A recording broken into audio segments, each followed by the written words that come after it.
કરી છે. સ્વામી સ્વમ વેદ શાસ્ત્રાર્થમ પારગોસ્તિ બૃહદ્વ્રતા સમાપ્યવધિ યજ્ઞસ્ય સાતુમત્ર પુરે અહરસી. હે સહજાનંદ સ્વામી, તમે વેદ શાસ્ત્ર તેમના અર્થને પાર પામેલા છો, વળી બ્રહ્મચારી છો, એટલે તમે તો અમારા યજ્ઞનું આભૂષણ છો.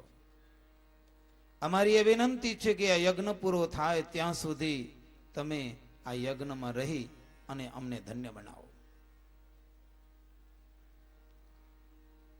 આ જે વિનંતી કરી છે, મહારાજ હા પાડે એ જ સમયે ત્યાં બાંધેલા પશુ એનું કરુણ આક્રંદ ભગવાન સાંભળી ગયા છે. દયાળા જેના દિલમાં હોય એ જ પશુ અને પક્ષી કે માનવની વેદનાને સમજી શકે. પશુને શું દુઃખ છે, પક્ષીઓને શું દુઃખ છે, એ દયાળુ વ્યક્તિ જ સમજી શકે, બધા નથી સમજી શકતા. શ્રીજી મહારાજ જાણી ગયા, પશુઓ સમજતા હતા, પશુઓ જાણે કહેતા હતા કે અમારું તો હવે આવી બન્યું છે. મહારાજે બકરા જોયા છે,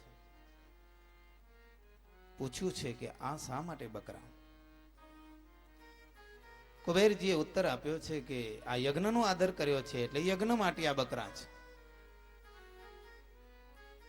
થોડી વાર તો શ્રીજી મહારાજ આવાક બની ગયા. એક બાજુ તમે એમ કહો છો કે આ પાત્રભૂત એવા બ્રાહ્મણો આ અમારા યજ્ઞમાં આમંત્રિત થયા છે, કાશીથી વિદ્વાનો બોલાવ્યા છે, વડોદરાથી વિદ્વાનો બોલાવ્યા છે, દક્ષિણ પ્રાંતમાંથી પણ વિદ્વાનો આવ્યા છે. પાત્રભૂત બ્રાહ્મણો દ્વારા યજ્ઞ કરાવવાનો છે અને એને તમે આવ્યા છો એટલે યજ્ઞનું ખરેખર આભૂષણ છો. શ્રીજી મહારાજ કહે છે કે હે પંડિતો, હવે મહારાજ નથી રહ્યા જગજીવન સામે, કુબેરસિંહ કે રામચંદ્ર સામે જોઈને વાત કરવા. શ્રીજી મહારાજની આગળ સભામાં બેઠેલા જે વિદ્વાનો હતા એને ઉદ્દેશીને કહેવા લાગ્યા છે કે હે વિદ્વાનો, હે પંડિતો, તમને એક હિતની વાત કરું છું. સજ્જનો ન સભામ ગચ્છેત ગતશ્ચેત પ્રવદેત ઋતમ અબ્રુવમ વિબ્રુવમ ચાપી પાપી સ્યાદ બ્રવીમી ઋતમ. શ્રીજી મહારાજ કહે છે કે વિદ્વાનો, અમે સાચી વાત તમને કહીએ છીએ કે સજ્જન પુરુષ હોય સભામાં જવું જ નથી, અને જો જવું હોય તો સાચું કહેવું જોઈએ. કેવા જેવી સાચી વાત કહે નહીં અને ન કહેવાની ખોટી વાત કહે, ખોટી વાતનું સમર્થન કરે તો પાપ લાગે છે એમને માટે. વિદ્વાનો, તમે આ યજ્ઞ કરવા માટે આવ્યા છો, પણ તમે અહિંસામય યજ્ઞનો આદર કર્યો છે, એ તમારા માટે યોગ્ય નથી. કારણ કે અહિંસા છે એ જ પરમો ધર્મ છે. શ્રીજી મહારાજ કુબેરજીને પણ કહ્યું છે કે હે કુબેરજી, આ સાત્વિક કુળવાન પંડિતો, કુબેરજીએ કીધું છે કે આ પંડિતોની સહમતિથી અમે આ યજ્ઞનો આદર કર્યો છે. શ્રી હરિ કે કેવળ ભણવાથી કોઈ વિદ્વાન થઈ જતું નથી. સદાચાર વડે કરીને જ સાચા અર્થમાં બ્રાહ્મણ થવાય છે. ન જાતિ ન કુલમ રાજન ન સ્વાધ્યાય શ્રુતમ ન ચ કારણાની દ્વિજતસ્ય વ્રતમ એવમ તુ કારણ. બ્રાહ્મણ કુળમાં જન્મવાથી બ્રાહ્મણ નથી, શ્રેષ્ઠ કુળમાં જન્મવાથી શ્રેષ્ઠ નથી. શાસ્ત્રનો પાઠ કરવાથી કે ભણવાથી એ કોઈ બ્રાહ્મણ થઈ શકાતો નથી. બ્રાહ્મણનું જો આચરણ હોય તો જ બ્રાહ્મણ થઈ શકાય છે. જે બ્રાહ્મણની અંદર સત્ય હોય, જે બ્રાહ્મણની અંદર ઇન્દ્રિય દમન હોય, જે બ્રાહ્મણમાં તપ હોય, દાન હોય, અહિંસા, ઇન્દ્રિયનો નિગ્રહ, આ જેની અંદર જોવામાં આવે એને જ બ્રાહ્મણ કહેલો છે. અને પાત્ર જો બ્રાહ્મણ હોય ત્યાં મનથી પણ હિંસા ક્યારે થાય નહીં. માટે ભલા થાઓ ભૂદેવો, વિદ્વાનો, કુબેરજી વગેરે ત્રણેય ભાઈઓ, આ બકરાને તમે છૂટા મૂકી દો. તો તમને જો યજ્ઞ કરવો હોય તો પંચગવ્ય, તલ, ડાંગર, જવ વગેરેથી યજ્ઞ કરો, એ યોગ્ય છે. સાચા સાત્વિક બ્રાહ્મણોએ તો આ વાત સ્વીકારી લીધી કે આ સહજાનંદ સ્વામીનું જે સૂચન છે ને એકદમ પરફેક્ટ છે, સાચું છે. પણ કેટલાક બ્રાહ્મણોને આ રોજતું હતું, આવો દૂધ તો યજમાન ક્યાંથી મળશે? સાહુકાર જજમાન દક્ષિણા હારી મળશે, આવો ફરી લાભ ક્યાં મળે? બહુ ઉદાર છે, ઓછી ઈચ્છા હશે ને જાજુ આપે એવો છે આ. એટલે આ બ્રાહ્મણનો લાભ લેવાય, આ યજમાનને મુકાયા નથી. બીજા જે સ્વાર્થીયા હતા, લોભિયા હતા, એને જગજીવનને તૈયાર કર્યો. બધું હા હા કરતા આવો છો, આ યજ્ઞનો આદર કર્યો છે, અને શાસ્ત્રમાં વેદના આધારે આ યજ્ઞનો પ્રારંભ કર્યો છે.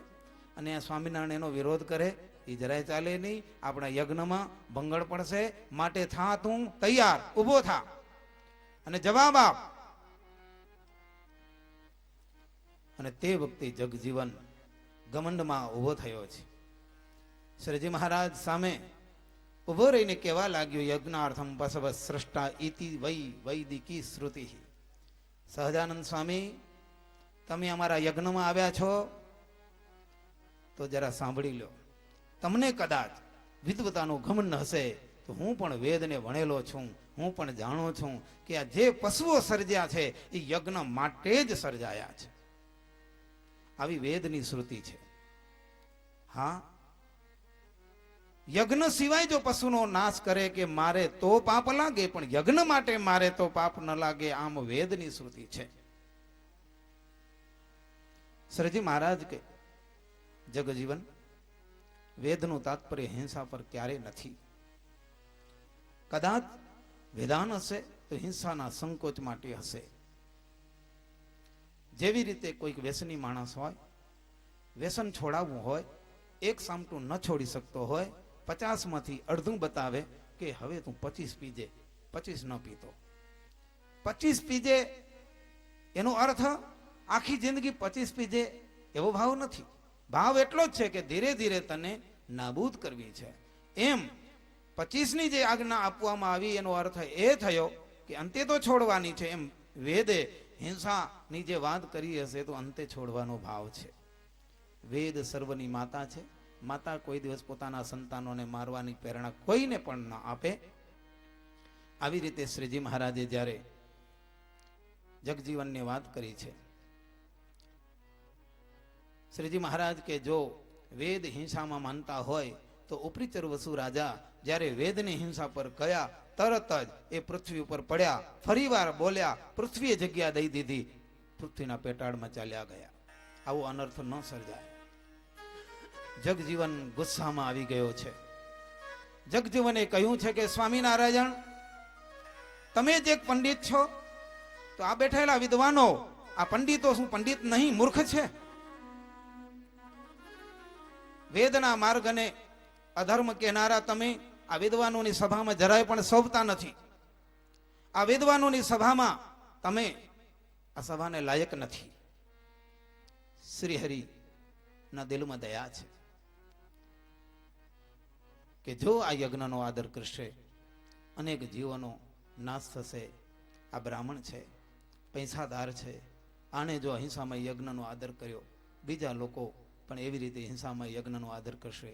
કેટલી હિંસા, કેટલું પાપ થશે, કેટલા જીવોનો વિનાશ થશે. જેને જીવન મળ્યું છે એને જીવવાની બધાને હોંશ છે. ખૂબ ખૂબ સમજાવ્યા છે. શ્રીજી મહારાજે કીધું માની જાઓ, માની જાઓ. મનાયું નથી. શ્રીજી મહારાજનું ઘોર અપમાન કરવામાં આવ્યો છે. ભક્તજનો, અપમાન કરવા માટે માણસને મોઢું બગાડવું પડતું હોય છે. માણસ જેવો હોય પણ અભિમાનમાં આવીને વરિષ્ઠ વ્યક્તિ, સજ્જન વ્યક્તિનું જ્યારે અપમાન કરે ત્યારે કેવો ભૂંડો લાગતો હોય છે. માનવના જીવનમાં એક એક દોષ એવો છે કે એક એક એની શોભાને હરી લેતો હોય છે. જરાય કરી રૂપ હરાવે, જરાય કરી રૂપ હરાવે, જરાય કરી રૂપ હરાવે, જરાય કરી રૂપ હરાવે, ધીરજ કું આશા હરી જાવે, ધીરજ કો આશા હરી જાવે, હરત પ્રાણ જબ મૃત્યુ હોયા, હરત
નીચ સેવા કરી શીલ વિનાશે નીચ સેવા કરી શીલ વિનાશે શોભાના સત ક્રોધ પ્રકાશે શોભાના સત ક્રોધ પ્રકાશે જાત કામ કરી લાજ નિદાના જાત કામ કરી લાજ નિદાના સબ ગુણ જાત આત અભિમાના ઓ સબ ગુણ જાત આસ અભિમાના સબ ગુણ જાત આત અભિમાના ઓ સબ ગુણ જાત આસ અભિમાના ગમે તેવી વ્યક્તિ રૂપાળી હોય પણ વૃદ્ધ અવસ્થા આવી ગમે એવો રૂડો રૂપાળો માણસ કદરૂપો બની શકતો હોય છે. આશા છે માણસની ધીરજને હરી લે છે. કાળ જીવનું પ્રાણ હરી લે છે. અસૂયા માનવની અંદર રહેલો ધર્મ એને હરી લે છે. નીચની સેવા શીલનો નાશ કરી નાખે છે. કામ અંતરમાં પ્રવેશ કરે છે ત્યારે લાજ હરાઈ જાય છે. ક્રોધ આવે છે ત્યારે શોભા નાશ પામી જાય છે. અને જ્યારે અભિમાન આવે છે ત્યારે બધા જ ગુણોનો નાશ થઈ જાય છે. બહુ પ્રસિદ્ધ પૈસાદાર આ બ્રાહ્મણો, એમાં જગજીવન એને ચડાવનારા બ્રાહ્મણોએ ઉશ્કેર્યો, ભૂરાટો થયો. ભગવાન સર્વાવતારી શ્રી હરિ એની સૂચનાને સ્વીકારી નહીં પણ અપમાન કર્યું છે. તમે ભાગી જાઓ, આ યજ્ઞની અંદર જરાય શોભતા નથી. મહારાજે ખૂબ ખૂબ સમજાવ્યા છે, એકના બે ન થયા. શ્રીજી મહારાજ ઉદાસ થઈ ત્યાંથી નીકળી ગયા છે. મહારાજ દમણકા પધાર્યા છે. દમણકાના ભક્તોએ શ્રીજી મહારાજને સ્વાગત કરી પૂજા કરી છે. આ નાના એવા ગુનામાં શ્રીજી મહારાજના કોપથી ફતેહ પહેરાયા છે અને એમના ઉપર ચડાઈ કરી છે. આ બાજુ યજ્ઞનો પ્રારંભ અને આ બાજુ સૈન્યનું જવું. જોત જોતામાં દક્ષ પ્રજાપતિના યજ્ઞમાં જેમ વીરભદ્ર તૂટ્યો એ જ રીતે ફતેહ મહમ્મદનો ક્રોધ સૈન્ય રૂપે ત્યાં ગયો, યજ્ઞને છિન્ન ભિન્ન કરી નાખ્યા છે. ત્રણેયના મૃત્યુ નિપજ્યા છે. ભયંકર કરુણ એના મૃત્યુ હતા. છેલ્લી બાકી કોઈ પાણી પીવડાવનારું નહોતું રહ્યું. ભગવાનનો નારાયજીપો ભક્તજનો આજે પોતાના શરીરને કે પોતાના પરિવારને પણ નુકસાન પહોંચાડતો હોય છે. જીવનમાં હૃદય જીતવા એ બહુ મોટું કામ છે. લૂંટવા બહુ કામ સહેલું છે. અપમાન કરવું સહેલું છે, સન્માન કરવું બહુ અઘરું છે. અપમાનનું ફળ હંમેશા સારું નથી મળતું. અકાળ મૃત્યુ આવી ગયો, એને આયુષ્ય હરાઈ ગઈ. મૃત પરાયણ થતા કાગડા, કૂતરા, ગીધ વગેરે પક્ષીઓનો એ વક્ષ બની ગયા છે. આખા શહેરમાં, દેશમાં હાહાકાર થઈ ગયો છે. જ્યાં જ્યાં હિંસામય યજ્ઞના આદરના સંકલ્પો હતા, બધા જ હિંસામય યજ્ઞો બંધ થઈ ગયા છે. ચારે બાજુ શ્રીજી મહારાજનો પ્રતાપ વિસ્તર્યો છે કે સહજાનંદ સ્વામીએ યજ્ઞનો આદર કર્યો, પણ અનાદર કરીને સહજાનંદ સ્વામીને તગડીને કાઢી મૂકવામાં આવે. એનું પરિણામ આ ત્રણેય ભાઈઓને ભોગવવું પડ્યું.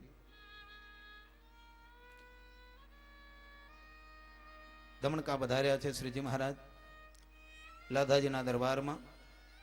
ત્યાંના ભક્તજનોએ શ્રીજી મહારાજની આગતા સ્વાગતા કરી છે. એમના પુત્રો કલ્યાણજી, ઇન્દુભાઈ, રામજીભાઈ વગેરે, રાયધણજી, કરણીબા, જીજીબા ઇત્યાદિ બહેનોએ શ્રીજી મહારાજની ખૂબ સેવા કરી છે. ત્યાંથી મહારાજ બચાવ પધાર્યા છે. વાઘાસા અને રતનબેન બંને ભાઈ અને બહેન એને શ્રીજી મહારાજનો નિશ્ચય થયો છે. લુહાર કર્મણ એમણે પણ શ્રીજી મહારાજનો નિશ્ચય થયો છે, જેની પરંપરા ભક્તજનો આજે પણ બહુ ખુમારીથી, ગૌરવથી જૈન સમાજ સામે પણ રહીને સારો એવો નિષ્ઠાવાળો સત્સંગ કરી રહ્યા છે. મહારાજ ત્યાંથી કંદકોટ, કચરા ભગત વગેરે ભક્તોના મનોરથોને પૂર્ણ કરી મહારાજ રાજકોટમાં પધાર્યા છે. રાજકોટમાં રાજકન્યા લક્ષ્મીબાઈ એમના મનોરથો પૂર્ણ કર્યા છે. શ્રીજી મહારાજ એમને અષ્ટાંગ યોગ શીખવ્યો છે, યોગની કળાઓ શીખવી છે, સમાધિની સ્વતંત્રતા પમાડ્યા છે.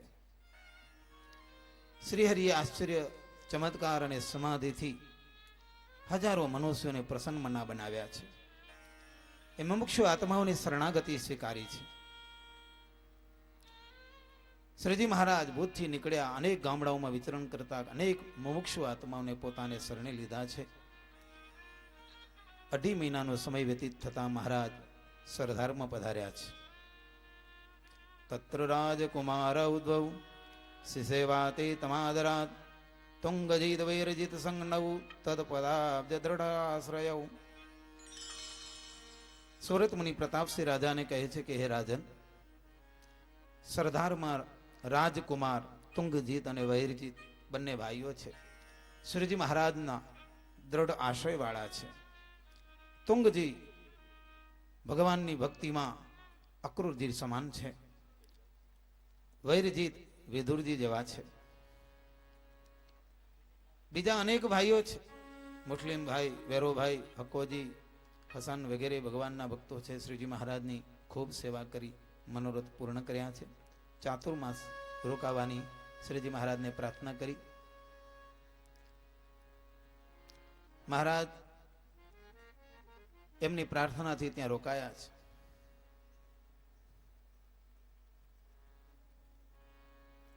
ત્યાંથી 1861ની સાલ શ્રાવણ વદ 8મ ત્યાં મહારાજે ઉત્સવ કર્યો છે. જન્માષ્ટમીને દિવસે જાગરણ કરતા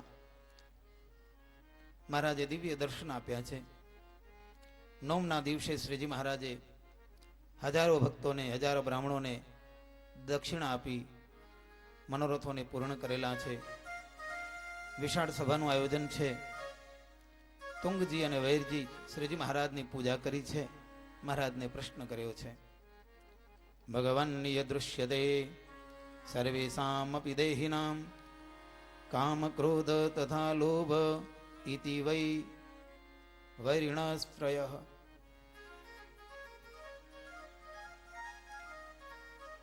પ્રશ્ન કર્યો છે મહારાજ, દેહધારી આત્માઓ એ સામાન્ય સંસારી હોય, સંસારમાં રહીને ભગવાનનું ભજન કરતો હોય કે ત્યાગાશ્રમમાં હોય, પણ સર્વ દેહધારીઓ માટે આ 3 શત્રુ અંતરની સપાટી ઉપર ખેલતા હોય છે. કામ, ક્રોધ અને લોભ, આ 3 ભયંકર વૈરી છે. હે પ્રભુ, આ 3માંથી પ્રબળ જોરદાર વૈરી કોણ છે? શ્રીજી મહારાજ કે 3 સરખા જ છે, પણ તેમાંય બધાયનું મૂળ લોભ છે. લોભ પાપનો પણ બાપ છે. લોભથી કેટલા અનર્થો થાય છે શ્રીજી મહારાજ અહીંયા સમજાવ્યા છે. લોભાત કામ પ્રભવતી ક્રોધો લોભાત જાયતે મોહસ્ય ઈર્ષ્યા મત્સરસ્ય સર્વમ લોભાત પ્રવર્તતે. શ્રીજી મહારાજ કહે છે કે લોભ થકી કામની પ્રવૃત્તિ થાય છે. પૈસાની જ્યારે લાલચ લાગે છે ત્યારે સ્ત્રી પોતાનું શરીર પુરુષને આગળ વેચી નાખે છે. આટલા રૂપિયા દે તો તારા મનોરથ પૂરા કરું. લોભથી, ધનના લોભથી કામની અંદર પ્રવૃત્તિ થાય છે. લોભે કરીને ક્રોધ થાય છે.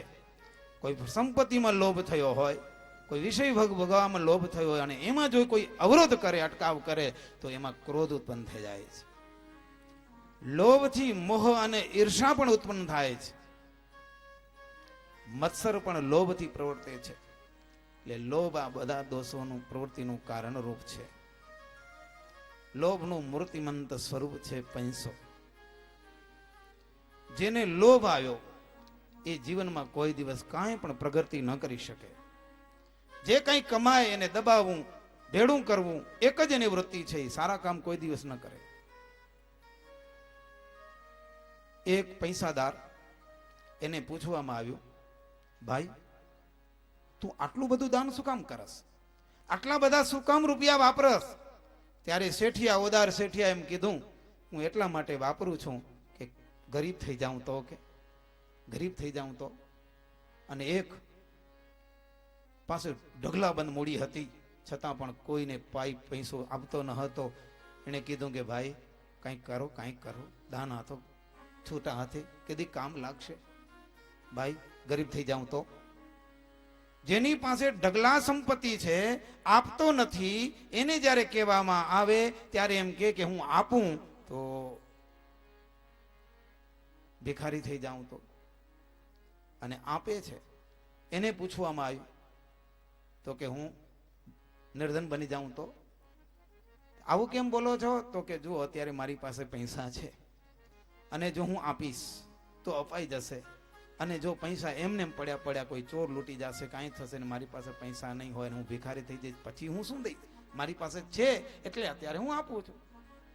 અને ઓની પાસે છે એને એવી બીક છે કે આપીશ તો ખૂટી જશે. એટલે ભક્તજનો, લોભી માણસ કોઈ દિવસ છૂટા હાથે આપી શકતો નથી. જેવી રીતે કૂતરાના મોઢામાં હાડકું હોય તો એ કૂતરો ભસી શકતો નથી, એ જ રીતે લોભી માણસ પોતાના જીવનનો કોઈ પણ વિકાસ સાધી શકતો નથી. એટલે લોભ છે એની અંદર શ્રીજી મહારાજ કે 15 અનર્થો રહેલા છે. લોભ માટે થઈ, પૈસાના લોભ લાગતા એને ચોરી કરવાનું મન થાય છે. પાર્ટનરશિપમાં પણ ચોરી કરે. ચોરી ક્યાં ન થાય કયો? બધી પોસ્ટમાં ચોરી થઈ શકે. કોઈ ધાર્મિક સંસ્થા કાનો હોય, ગાયોની સેવા કરતા હોઈએ, એનો વ્યવહાર કરતા હોઈએ, એમાંય ચોરી કરવાનું મન થાય. મંદિરની કમિટી હોઈએ, એમાંય પણ મન બગડી જાય આપણા. ક્યાં ન થાય? ભક્તજનો, ભગવાનની કૃપાથી કંઈક સેવાની પોસ્ટ મળી હોય, સેવા ચોક્કસ કરજો. ઘણા એ કે આપણે સેવા ન કરીએ કે આપણે પછી ખોટું થઈ જાય, નથી કરવું. તો કરશે કોણ? કરે છે એ હરખું કરતા નથી, તો કોકને તો કરવું જ પડશે. એટલે કરવું ચોક્કસ, ઉત્સાહથી કરવું, પણ નિષ્ઠાથી, નિસ્વાર્થ ભાવથી સેવા થવી જોઈએ. ઈગો પોષવા માટે નહીં, અહમ પોષવા માટે નહીં. ઘણી વાર તો આપણે અહમ પોષતા હોઈએ. આટલા વર્ષથી હું કરતો આવ્યો છું, હજી હું જ કરીશ, મૂકે જ નહીં પોતાની પોસ્ટ. બીજાને કરતા જ ના આવડે. કોકને દેતા શીખો, એના ભેળા રહ્યો, એને શીખવાડો, બેટા આમ કરાય, આમ કરાય. આ જો આ ધર્માદાનું છે, આપણે ખીચાનું જાય તો વાંધો નહીં, પણ ધર્માદાનું ના આવે. અક્ષર જીવનદાસ સ્વામીએ પણ સૂચના દીધી, મંદિરનું, વિધવાનું, નિયાણીનું ધન જો ગ્રસ્તના ઘરમાં આવે ઘણો બિગાડ કરે છે. માણસને જ્યારે લોભ વૃત્તિ જાગે છે, અને ખબર છે ને, અણહકનું જ્યારે આવે છે ને બુદ્ધિ બગડે છે, ત્યારે ખબર નથી પડતી કે કેટલું લેવાઈ જાય. આંખ મીચાઈ જાય છે. પોતે તો દુઃખી થાય, પણ અપવિત્ર વસ્તુ એના પરિવારને ખવડાવી દે, મોટો ગુનો છે. ભક્તજનો, આવી કદાચ સેવા નહીં થાય તો વાંધો નહીં, પણ લોભથી ક્યારે પણ અણહકનું પારકું આપણા જીવનમાં ચોરાઈ ન જાય, એનો ખ્યાલ રાખવો. લોભે કરીને ચોરીની અંદર પ્રવૃત્તિ, પહેલો અનર્થ આ છે. બીજો અનર્થ બતાવ્યો છે કે લોભને માટે હિંસા થાય છે, એકબીજાનું ખૂન થાય છે, એકબીજા ઉપર આક્રોશ થાય છે. ચોરી કરી હોય ને પોતાની વાતને દબાવવા માટે એટલો જોરદાર ડખો કરી નાખે કે બોલનાર સાચી વ્યક્તિને બંધ થઈ જવું પડે. એટલે બીજાને બદનામ કરવામાં આવે, પોતાની વાતને છાની રાખવા માટે, એટલા માટે લોભે કરીને હિંસામાં પ્રવૃત્તિ થાય છે. આ દેખી ગયું કે આ મારું કામ, મેં આ કામ કર્યું છે, આ દેખી ગયું, આને હવે ઝીકી નાખો, મારી નાખો. તો એના માટે પણ હિંસા થાય છે. આની પાસે રૂપિયા જાજા છે, એકલો છે, મારી પાસે હથિયાર છે, હું તો જરાક કરી દઉં, કોઈ જોનાર નથી, આટલું બધું મને મળી શકે એમ છે, એના શરીરે ધારણ કરેલા દાગીના, એની સુટકેસમાં પૈસા, બસ મારી નાખો, કોણ જુએ છે? એવી રીતે લોભે કરીને હિંસામાં પ્રવૃત્તિ થાય છે. લોભે કરીને ખોટું બોલાય છે. કંઈક કર્યું હોય, મેં નથી કર્યું, બીજા કોઈ કર્યું હોય તો ખબર નહીં, મેં નથી કર્યું. આપણે તો હોનાના ખોટું બોલવાની પણ પ્રવૃત્તિ થાય છે. એને માટે દંભ થાય છે, દેખાવ કંઈક કરવાનું કંઈક, આ લોભને કારણે થાય છે. લોભને કારણે કામની પ્રવૃત્તિ થાય છે. માણસ પૈસાના લોભે કરીને એકાંત સેવતો થાય, અને એકાંતમાં ને એકાંતમાં મનની પ્રવૃત્તિ બગડે, અને પછી ન કરવાનું કામ થાય છે. કામમાં પ્રવૃત્તિ થાય છે, લોભે કરીને ક્રોધ થાય છે. પૈસામાં લોભ થયો હોય અને એમાં કોઈ અનર્થ કરે, ક્રોધ ઉત્પન્ન થઈ જાય છે, ગર્વ ઉત્પન્ન થાય છે, મદ આવે છે, ભેદ ઉભા થાય છે. પૈસામાં જ્યારે લોભ લાગે છે ત્યારે માણસ આ મારો નહીં, વૈર ઝૈર ઉભા થાય છે. એકબીજા પ્રત્યે અવિશ્વાસ ઉભો થાય છે. સ્પર્ધા લોભ માટે થાય છે. અને એમાં 3 પ્રકારના વ્યસનો, જુગાર, શરાબ અને સુંદરી, લોભે કરીને આમાં પણ પ્રવૃત્તિ થાય છે. ઘણા કહેતા હોય કે આપણે ટેન્ડર પકાવવા હોય ત્યારે ભેગા બેસવું પડે, ખાવું પીવું પડે, દારૂ પીવો પડે, ધંધા હલાવવા હોય તો કરવું પડે. એમ કે જે નથી કરતા એના ધંધા બંધ થઈ ગયા નથી. ઘણા સત્સંગીઓ આવી નેમ લઈને બેઠા છે કે નહીં, એને માટે આપણે નથી પીવું, નથી ખાવું. અને એવું ખાવા અને પીવા ગયા છે ત્યાં લપસ્યા વિના રહ્યા પણ નથી. એટલા માટે ભક્તજનો લોભરૂપી દોષમાં 15 અનર્થો રહેલા છે. એના પાછળ જેટલા હોય એ બધા જ અનર્થો આવી જાય છે. ખાવા અને પીવાનો વિવેક ભક્તજનો આપણે બહુ જાગૃત થઈને જવો પડશે. ગઈકાલે અહીંયા કસરી નનાંડે યોગ મંડળ એમની રાત્રિ સભા, એમાં 11 ગામના યુવાનો ભેળા થયા. સંતોએ સરસ મજાની વાતો કરી અને સાથે એક નાનકડું એવું પ્રેઝન્ટેશન આપ્યું હતું, આહાર વિવેક. જો આહારનો વિવેક ચૂકાઈ ગયો, બધા જ વિવેક ચૂકાઈ ગયા. આહારની મર્યાદા છોટી ત્યારે ભલી ભલી વ્યક્તિઓ પછડાટી ખાધી છે. ક્યાં ભીષ્મ પિતાની વાતો કરી, પણ અપવિત્ર દુર્યોધન એ ભીષ્મ પિતા જેવાને પોતાના પક્ષમાં લેવા માટે થઈને એને એઠું ખવડાવ્યું, બુદ્ધિ ભ્રષ્ટ કરી નાખી. એટલા જ માટે નિષ્કુળાનંદ સ્વામી એક સરસ પદમાં ભક્તજનો મને તમને એવી ટકોર કરી છે કે જીવ છે એ લબકતા લબકતા લપસી ન જાય. આહાર છે એ જમવો જોશે આ શરીરને ટકાવવા માટે, પણ જાળવો, સમજો, એમાં વિવેક સમજીને આહાર લ્યો. ભગવાનને ગમતા બનવું છે ત્યારે કઈ રીતે બનશું? સ્વામીએ બહુ સરસ શબ્દોમાં કીધું છે. પ્રથમ જીવાએ જાળવીને જમીએ, ત્યારે ગોવિંદને મન ગમીએ. પ્રથમ જીવાએ જાળવીને જમીએ, ત્યારે ગોવિંદને મન ગમીએ. પ્રથમ જીવાએ જાળવીને જમીએ, ત્યારે ગોવિંદને મન ગમીએ. પ્રથમ જીવાએ જાળવીને જમીએ, ત્યારે ગોવિંદને મન ગમીએ. શોભા શોભા અનકજે આહાર રે, શુભ શુભ અનેક આહાર વિચાર રે પ્રથમ જીભાએ જાળવીને જમીએ ત્યારે ગોવિંદને મન ગમીએ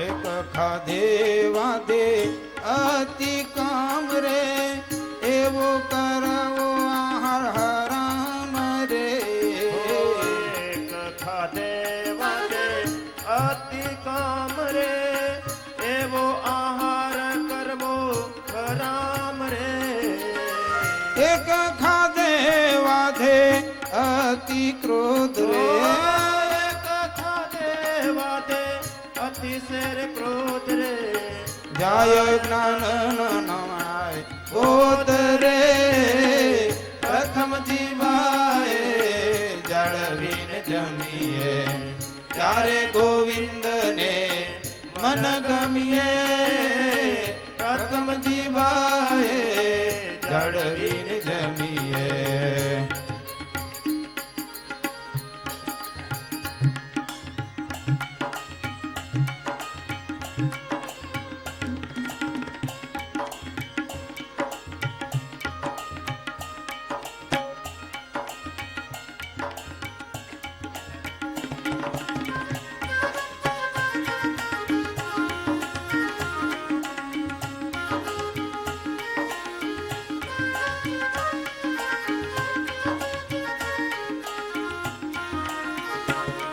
આહારનો વિવેક બતાવ્યો છે પ્રથમ જીભાએ જાળવીને જમીએ આ કોઈ ચકી નથી કે જે નાખો એ ડરી નાખે પણ બહુ વિવેક આ શરીરને પોષવું તો પડશે ભગવાનને ગમતા થઈએ શુભ અને અશુભ એમ બે પ્રકારના આહાર છે શ્રી સ્વામી કહે છે કે વિચાર કરીને જમવું એક ખાવાથી અતિ કામ વ્યાધે કામનો વધારો થાય એક ખાવાથી વૃત્તિ બગડે એવા આહારને હરામ કરવો સંત જો રાજવી પુરુષના હાથનું પાણી પીવે એના વિચારો બદલાઈ જાય કે આ યોગ કરીએ છીએ ધ્યાન કરીએ છીએ જંગલમાં રખડીએ એના કરતા રાજા થઈને જીવીએ વિચારો બદલાઈ જાય છે રાજા સંતના હાથનું પાણી પીવે એના વિચારો બદલાઈ જાય કે રાજની સમૃદ્ધિમાં હેરાન થઈએ છીએ એના કરતા જંગલમાં બેસીને ધ્યાન કરીએ અને આત્મા સુખ પ્રાપ્ત કરીએ કેવો આનંદ ભક્તજનો કેવો આહાર એવો જેનો ઓડકાર છે એક ખાવાથી ક્રોધની વૃદ્ધારો થાય અને એક ખાવાથી જ્ઞાન પણ નાશ થાય છે એક ખાવાથી ઊંઘ વધે હો તમે એવું જમો તમને ઘેન ચડે એવું ખાઓ કે જેનાથી મતિ ફરી જાય કેફી પદાર્થોને ખાઓ ત્યારે બુદ્ધિ બગડી જાય એક ખાવાથી પરવશ થઈ જવાય ઘણી વખત જમવામાં ખ્યાલ નથી હોતો કોણ મને જમાડે છે શા માટે જમાડે છે અને પછી આપણે ફેરફાર થઈ જાય એમ કીધું ત્યારે એમ થાય કે આને ખવડાવી દીધું એટલે આ બધું થઈ ગયું એટલે ખાવામાં કેટલો ફરક છે આખી જિંદગી બરબાદ થઈ જાય કોઈ કાંઈક એવું ખવડાવી દે ભીષ્મ પિતા બિચારો ખરી ગયો એક પીવાથી જીવ થકી જાય ઝેર વિકૃત આહાર કોઈ ઝેરી જંતુનો એનો સ્પર્શ થઈ ગયો એના કારણથી એ ભોજન દૂષિત બની ગયું હોય ગાંજા ભાંગ મદિરા ને પમરોત ગાંજો હોય ભાંગ હોય મદિરા હોય દારૂ એના પીવાથી તરત જ દુઃખની પ્રાપ્તિ થાય છે નિષ્કુળાનંદ સ્વામી કહે છે કે ભગવાનના ભક્તોએ ખાસ સાવધાન રહેવું ગાંજા ભાંગ્ય મદિરા ને પ્રમૃત એને ખાધે વાતે દુઃખ તરત ગાંજા ભાગ્ય મદિરા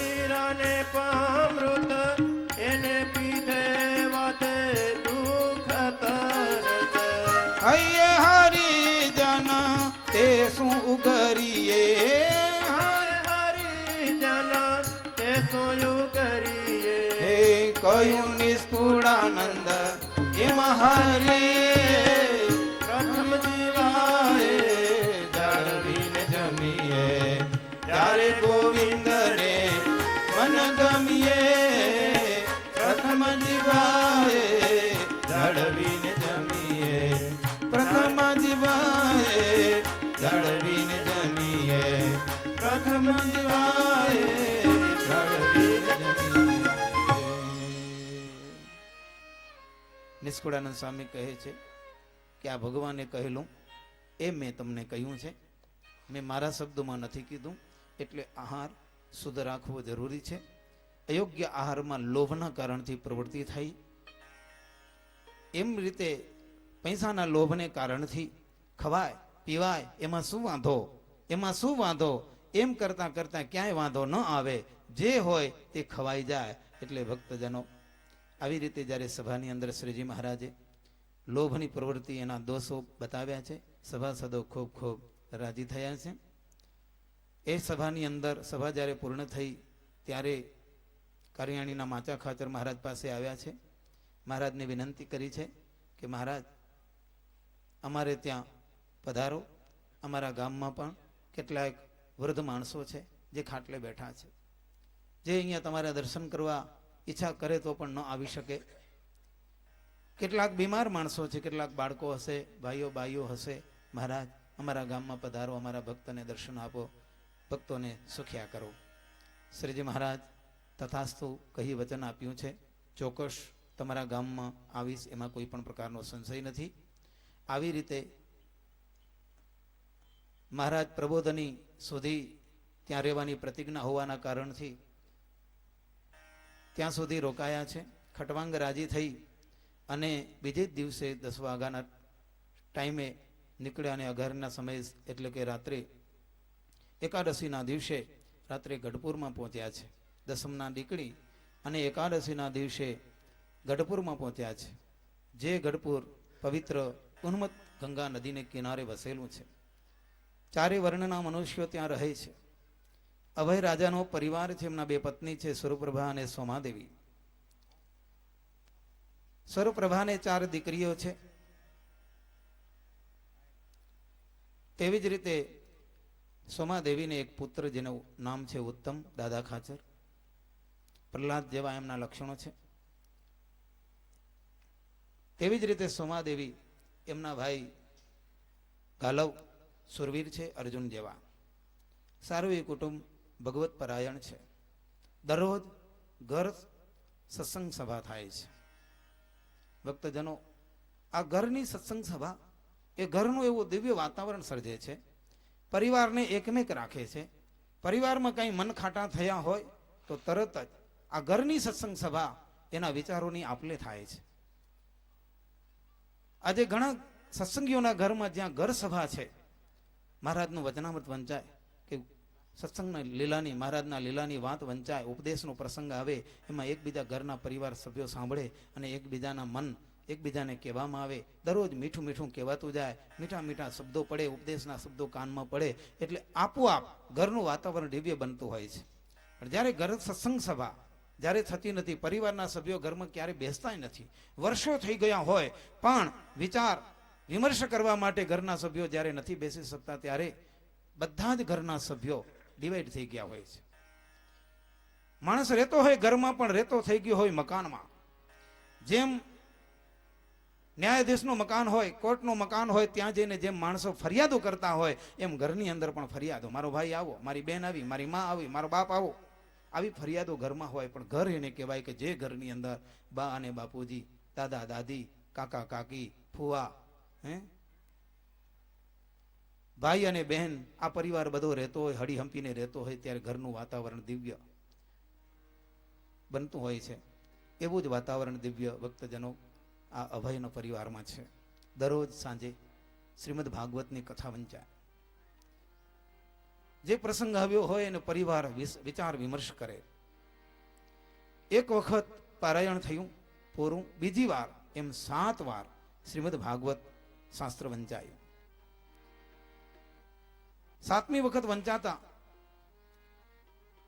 ભાગવતનું વાક્ય યદા યદા હિ ધર્મસ્ય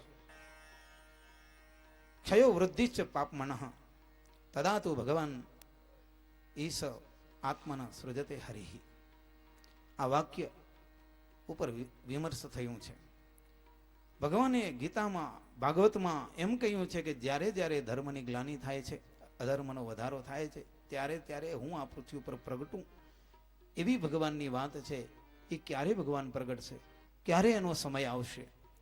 ભાગવતના વર્ણન પ્રમાણે તો અત્યારે પણ એવી જ પ્રવૃત્તિ અધર્મની થઈ ગઈ છે.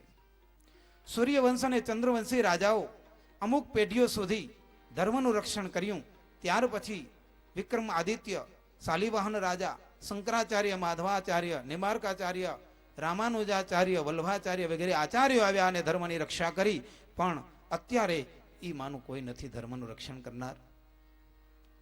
અભય રાજા પોતાના પરિવારની વાતો કરી છે કે હવે તો મને એમ લાગે છે કે ભગવાનનો અવતાર થઈ ચૂક્યો હોવો જ જોઈએ. આવી અંધાધૂંધી એના વચ્ચે ભગવાન આવ્યા વિના રહે જ નહીં. ભગવાન પ્રગટી જ ગયા હશે. ભક્તજનો, જે અભય રાજા વાત કરી રહ્યા છે ત્યાં તો ભગવાન પ્રગટ થઈ અનંત આત્માનું કલ્યાણ કરતા કરતા નજીકના ગામડામાં પહોંચી આવ્યા છે. આવા વિચાર વિમર્શ કરે છે. એ જ સમયે ચોમાસાના દિવસો, ઝરમર વરસાદ, ભીંજાયેલા કપડે, વૃદ્ધ અવસ્થાવાળા ખટવાંગ રાજા અભયના જૂના મિત્ર છે ત્યાં આવ્યા છે. અકસ્માત આવેલા, નહીં જાણ નહીં કાંઈ. રાજા જેવી વ્યક્તિ અકસ્માત જ્યારે આવી જાય, એમાંય રાત્રિના સમયે ભીંજાયેલા કપડા આવ્યા તો ખરા. અભય રાજા સફાળા ઉભા થઈ સ્વાગત કર્યું છે. પધારો. કપડા બદલાવ્યા છે, કુશળ સમાચાર પૂછ્યા છે. કોત આગમ્ય તે ધીમન ત્વયા ધર્મ વિદા અધુના સ્વજનાનામ હિતાય વૈ ત્વદ આગમનમ અસ્તિ નઃ. હે મિત્ર, તમે ક્યાંથી આવો છો? ધર્મને જાણનારા તમે અહીંયા આવ્યા છો. તમે ખરેખર અમારા હિત માટે જ આવ્યા છો. સ્વજનોના હિત માટે તમારું આગમન છે, એમાં કોઈ સંશય નથી. અભય પરિવારે જ્યારે પૂછ્યું છે ત્યારે કીધું છે કે આવા ચોમાસાના દિવસોમાં તમે આવ્યા છો, કંઈ અગત્યનું કામ લઈને નીકળ્યા હો એવું લાગે છે. ખટવાંગે કહ્યું કે મારા ગુરુના દર્શન કરવા માટે. કોણ તમારા ગુરુ? સહજાનંદ સ્વામી, સ્વામિનારાયણ, એ મારા ગુરુ છે. અભય પરિવાર કહ્યું છે કે તમારા ગુરુ કોઈક મહાન હોવા જોઈએ, નહીં તો તમારા જેવા પુરુષો આવા કાદવ કીચડના સમયમાં નીકળે જ નહીં.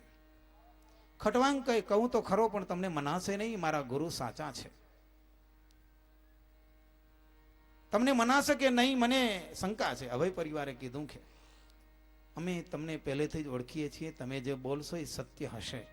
તમારા વચનમાં અમને વિશ્વાસ છે. તમે તો યુધિષ્ઠિર જેવા ધર્મરાજ છો, સત્યવાદી છો. તમે ખોટું નહીં બોલો. સુરતમણી પ્રતાપસિંહને કહે છે કે હે પ્રતાપસિંહ રાજન, પરિચય આપતા ખટવાંગે પરિચય આપ્યો છે કે માંગરોળમાં સરદારમાં એમના મેં ઐશ્વર્ય ચમત્કાર જોયા. એ જ ભગવાન, સાક્ષાત ભગવાન છે. એ મને નિશ્ચય છે. એ મારા ગુરુ તરીકે છે, મારા ઈષ્ટદેવ તરીકે છે. ગુણો ઐશ્વર્યો સાંભળીને મેં નક્કી નથી કર્યું, પણ મેં પ્રત્યક્ષ અનુભવ કર્યો છે. એ સાક્ષાત ભગવાન છે. ઇંતજારી જાગી છે અભય પરિવારની. પરિચય આપ્યો છે, ક્યાં જન્મ થયો, કઈ રીતે વિચરણ થયું, કઈ રીતે અહીંયા આવ્યા, બધો પરિચય આપ્યો છે. પરિચય સાંભળતા પ્રેમાવિર્ભાવમાં આવ્યા છે. દેહની સ્મૃતિ ભૂલાઈ ગઈ છે. થોડી વારે સ્મૃતિ મળતા અતિ હર્ષથી ગેલા થઈને હસતા હતા. પરિચય પૂર્ણ આપ્યો છે. ખૂબ આનંદ થયો છે. રાજર્ષે યત્વયા પ્રોક્તમ સર્વમ તથ્યમેવ હિ અદ્ય પ્રવૃત્તિ તસ્ય સ્મો વયમ સર્વમ ઇતિ ધ્રુવમ. હે રાજર્ષે, તમે જે કહ્યું બધું સત્ય છે, એમાં જરાય ખોટું નથી. આજથી માંડીને અમે એ સહજાનંદ સ્વામીના આજથી જ અમે શિષ્યો બની જઈએ છીએ. અભય પરિવાર, બાઈઓ, ભાઈઓ, દીકરા દીકરી બધાએ પ્રતિજ્ઞા લીધી છે કે એ સહજાનંદ સ્વામીના દર્શન ન થાય ત્યાં સુધી અમે અમારા જીવનમાંથી ખટરસ છોડી દઈશું. ઘી, તેલ, ગોળ, ખાંડ એમાંથી બનતું ભોજન અમારે નથી લેવું. જ્યારે ભગવાનના દર્શન થશે ત્યાર પછી જે ભોજન લઈશું. હવે એમનો ધ્યાન કરવા માટે યોગ્ય ઉપદેશ વગેરેની વાત કરી છે, ધ્યાનનો પ્રકાર બતાવેલો છે. હવે તમારા ગામે આવે ત્યારે મને ચોક્કસ જાણ કરજો એવી પણ વિનંતી કરી છે. વિદાય આપી છે, પોતાના ગામમાં ગયા છે. સમય જતાં શ્રીજી મહારાજ કાર્યાણીમાં પધાર્યા છે. અભય રાજાને પરિવારને પણ બોલાવ્યો છે. એ પરિવાર પણ ધન્ય બની ગયો છે. શ્રીજી મહારાજને કહ્યું છે કે મહારાજ તમે અમારા ગઢપુરમાં પધારો. ગઢપુરમાં આવવા માટેની માંગણી સ્વીકારી છે. શ્રીજી મહારાજ કહે છે કે જાઓ, અમે તમારા ગામે આવીએ છીએ. ગાલવ રાજાએ આ બાજુ તૈયારી કરી લીધી છે. શ્રીજી મહારાજ ગઢપુરને માર્ગે રવાના થયા છે. ગઢપુર વાસીઓને સ્વપ્ન થયા છે કે અમારા ગામમાં અનંત કોટી બ્રહ્માંડના પતિ ભગવાન સ્વામિનારાયણ પધારે છે. એટલે બધા હર્ષ ગેલા બન્યા છે. સવારે જ્યારે જાગ્યા છે ત્યારે એકબીજાને કીધું છે કે મને આજે આવું સપનું આવ્યું. એણે કીધું કે મને એ જ સપનું આવ્યું. ત્રીજાએ કીધું કે મને એ જ સપનું આવ્યું. બધા જ ગઢપુર વાસીઓને એવા દિવ્ય સ્વપ્ન થયા છે અને સુકન થયા છે કે આજે આપણા ગામમાં સાક્ષાત ભગવાન આવવાના છે. મહારાજ જોત જોતામાં ગઢપુરની ભાગોળે આવી ગયા અને ભક્તજનોએ શ્રીજી મહારાજના સ્વાગત સમયા માટેની તૈયારી કરી છે. વાજિંત્રો, ફૂલ, પુષ્પ, ચોખાઓ લઈ બહેનો પણ સ્વાગત માટે નીકળી છે અને નીકળ્યા, તૈયારી કરી. મહારાજ જ્યાં ભાગોળે આવ્યા, ભક્તજનો ગીતો ગાતા ગાતા સામે આવી ગયા છે. ભક્તોએ દંડવત પ્રણામ કરી શ્રીજી મહારાજની પૂજા કરી છે. ભક્તો આનંદ ગેલા બન્યા છે. અનંત કોટી બ્રહ્માંડનો ધણી ભગવાન, જેની અમે રાહ જોતા હતા, વર્ષો થયા, જેને માટે અમે તલસી રહ્યા છીએ, એ ભગવાન અમારા ગામમાં પધાર્યા. આજે આખું ગામ શણગારાયું છે રંગોળીઓથી. આજે બજારે બજાર સાફ થઈ છે. આજે બજારે બજારમાં ફૂલણા વેરાયા છે. દિવ્ય આનંદ છે ભક્તજનોના હૃદયમાં. અને ભક્તોના અંતરના કેવા શબ્દો હશે. લટકાડા લહેરી પધારો, લટકાડા લહેરી, લટકાડા લહેરી પધારો, લટકાડા લહેરી, લટકાડા લહેરી પધારો, લટકાડા લહેરી.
ભાઈઓ અને ભાઈઓ શ્રીજી મહારાજને સન્મુખ આવ્યા છે.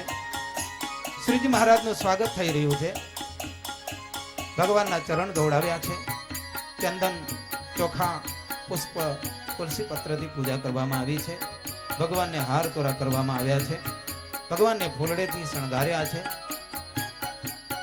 દિવ્ય વાતાવરણ વચ્ચે મહારાજનું સ્વાગત થઈ રહ્યું છે.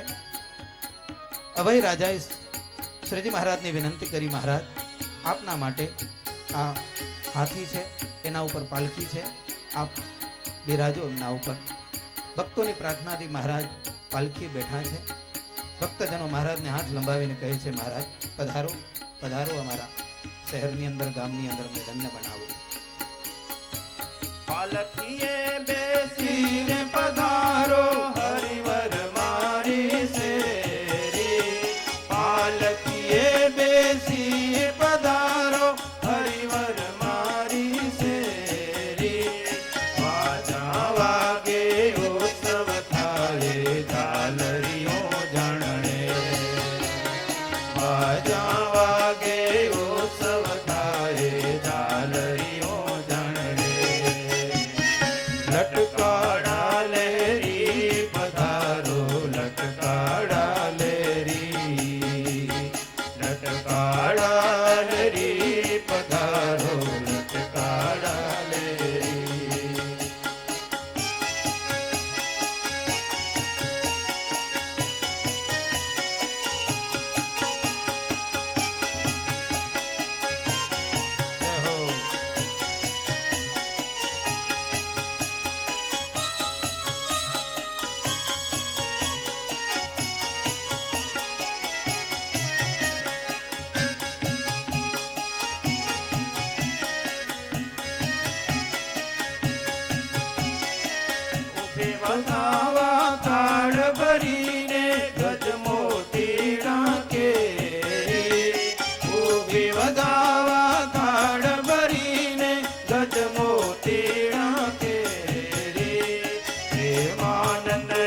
વાજિંત્રોના નાદની સાથે થાળથી મોતીડાના ફૂલથી ભગવાન શ્રી હરિને વધાવતા વધાવતા મહારાજ દાદાના દરબારમાં અભયના દરબારમાં પધાર્યા છે.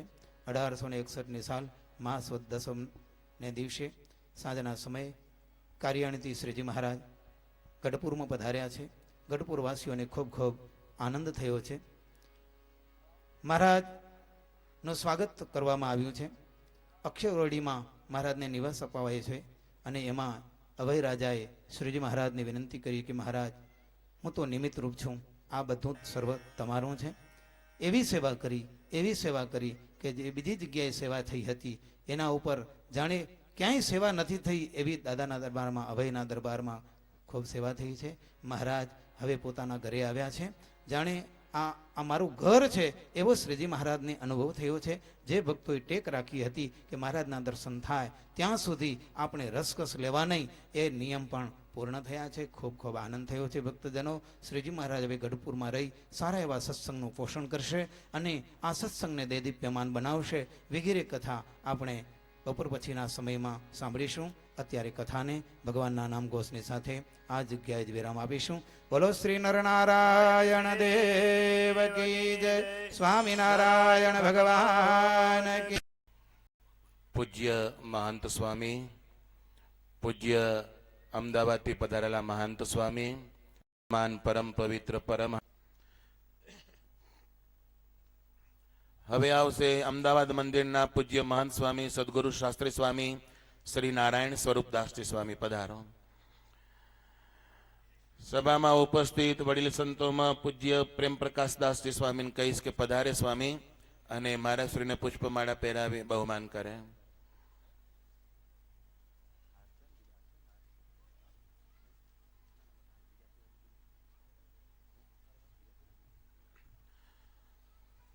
સ્વામિનારાયણ મંદિરના પ્રમુખ ભાઈ શ્રી વાઘજીભાઈ આવશે, પુષ્પમાળા પહેરાવી બહુમાન કરશે. પધારજો વાઘજીભાઈ.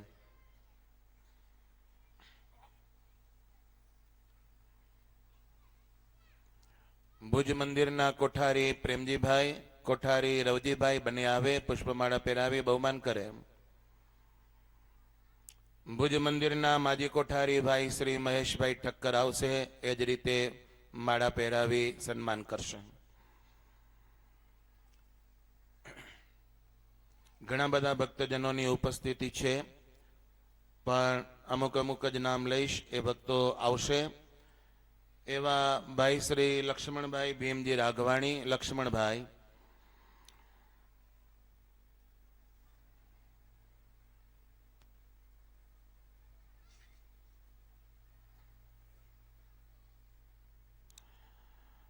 સુખપુરના વતની અને કાર્ડિફથી આવેલા ભાઈ શ્રી વિશ્રામભાઈ શિયાણી, વિશ્રામભાઈ.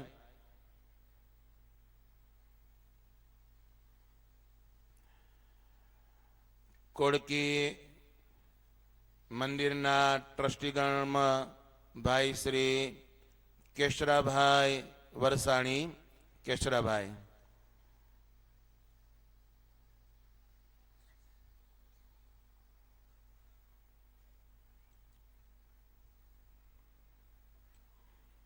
કેરાથી આવેલા ભાઈ શ્રી પરબતભાઈ કુંવરજી સોજિત્રા.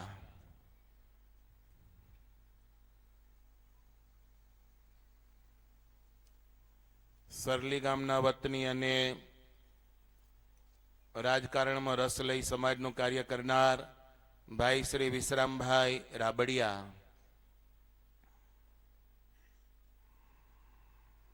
ભુજ મંદિરના ટ્રસ્ટી ભાઈ શ્રી મુરજીભાઈ કરસન શિયાણી.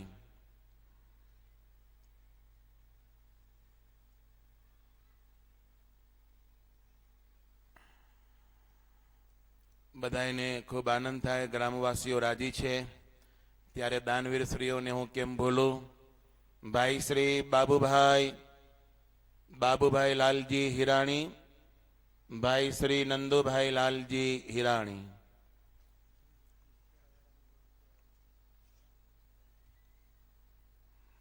ગામ કેરાના ભાઈ શ્રી ધનજીભાઈ કાનજી હાલાય, ધનજીભાઈ કાનજી હાલાય.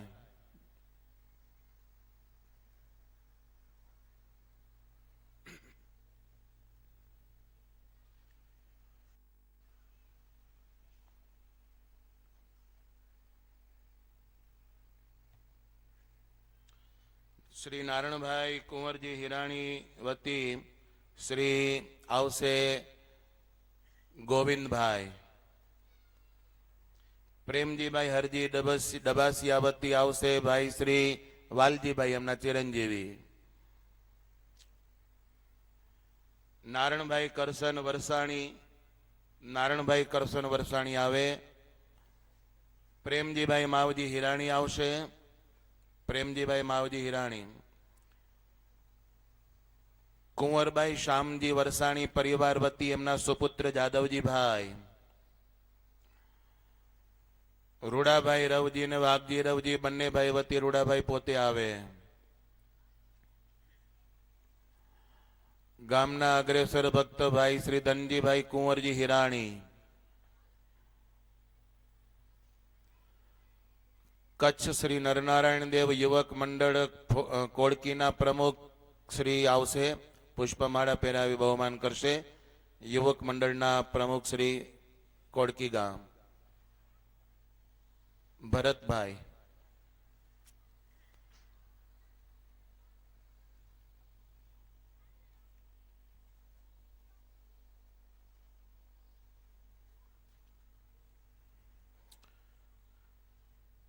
ભક્તો આટલાએ સન્માન કર્યું, રાજી રહેજો. બધાના તો નામ હું નહીં લઈ શકું, પરંતુ સભામાં બહોળો સત્સંગ સમુદાય ઉપસ્થિત છે, એટલે સર્વ ભક્તજનો આપણે બેસીને મહારાજશ્રીના દર્શન કરી શકીએ છીએ. ત્યારે મહારાજશ્રી પધારે અને દરેકના હૃદયમાં જે કમળ છે, હૃદય કમળ એ ખીલે, અને હૃદય કમળ ખીલ્યું હોય તો હસ્તકમળ પણ આપણા બધાના ખીલવા જોઈ. ખીલતા હસ્તકમળથી પધારેલા આચાર્ય મહારાજ શ્રીનું આપણે સ્વાગત કરીએ. ખીલતા કમળ. મેં તાળી પાડવાનું નથી કીધું. ખીલતા કમળ. હાથ ઊંચા કરી અને આપણે બધા જાણે મહારાજ શ્રીને પુષ્પ અર્પણ કરતા હોઈએ. ધન્ય ઘડી, ધન્ય અવસર. બોલો શ્રી નરનારાયણ દેવની.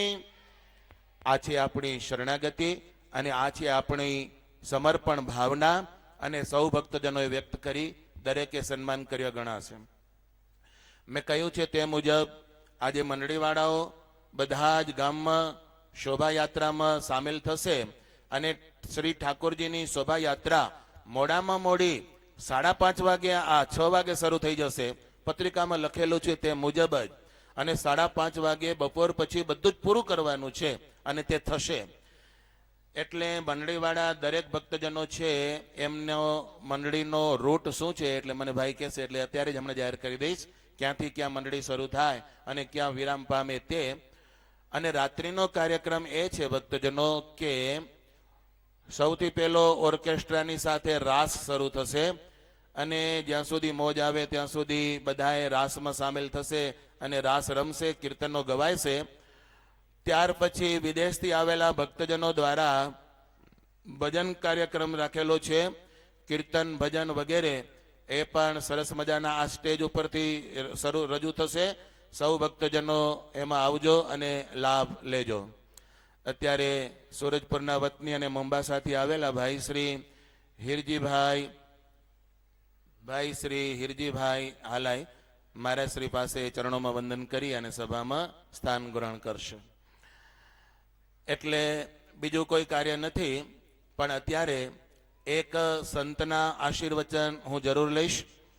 ગઈકાલે મહંત સ્વામી અને પૂજ્ય પુરાણી સ્વામી પતિત પાવન સ્વામી એમના આશીર્વચન આપણે શ્રવણ કર્યા હતા. ત્યારે હવે અત્યારે સદગુરુ સ્વામી પ્રેમપ્રકાશ સ્વામીનું નામ હોય અને એના વતી આપણે આશીર્વચન શ્રવણ કરવા જોઈએ. પણ સ્વામી હવે ઘરડા થયા છે. સ્વામી પાસે રજા માંગુ. સ્વામી, તમે હવે તમારા શિષ્યોને સોંપી દીધું છે, જો રાજી હો તો તમારા શિષ્યોનું નામ લઉં, નહીતર તમારું ગુરુ. હા કે ના તો હોવો જોઈએ ને. અમે શું વૃદ્ધને શાંતિ મળે એ ઈચ્છીએ છીએ. લે તો ભલે, ન લે તો તમારું નામ આપી. ગુરુ શું હા કે ના? તમારો વારસો સાચવે એવા પુરાણી સ્વામી મુક્તવલ્લભ સ્વામી છે, એનું જ નામ લઉં. પધારજો અને ગુરુવતી તમે કઈ સભાને શબ્દો કહેજો. બસ વડીલો હવે ધીમે ધીમે નિવૃત્ત થવા માંડ્યા છે એવું લાગે છે. મુક્તવલ્લભ સ્વામી. પરમ પૂજ્ય મોટા મહારાજ, ભુજ મંદિરના મહંત સ્વામી તેમજ ગુરુ શ્રી પ્રેમપ્રકાશ સ્વામી, આગલી હરોળમાં બેઠા પરમ પૂજ્ય પ્રાતસ્મરણીય સંતો તેમજ વિદ્વાન સંતો, ગામ ગામથી પધારેલા સુંદર કથાને શ્રવણ કરતા તમામ ભક્તજનો, આજે કથાને અહીંકને કોળકી ગામની અંદર 6થો દિવસ ચાલે છે, પણ અહીંકને એક નવું કંઈક જોવા મળે છે.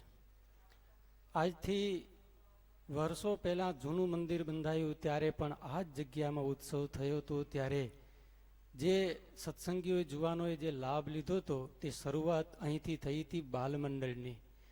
ત્યારે અમારો સ્વયં નાનો હજી અભ્યાસ ચાલતો હતો અને આ જ્યારે બાલમંડળની શરૂઆત થઈ એના પછીની 24 ગામની અંદર બાલમંડળની શરૂઆત થઈ.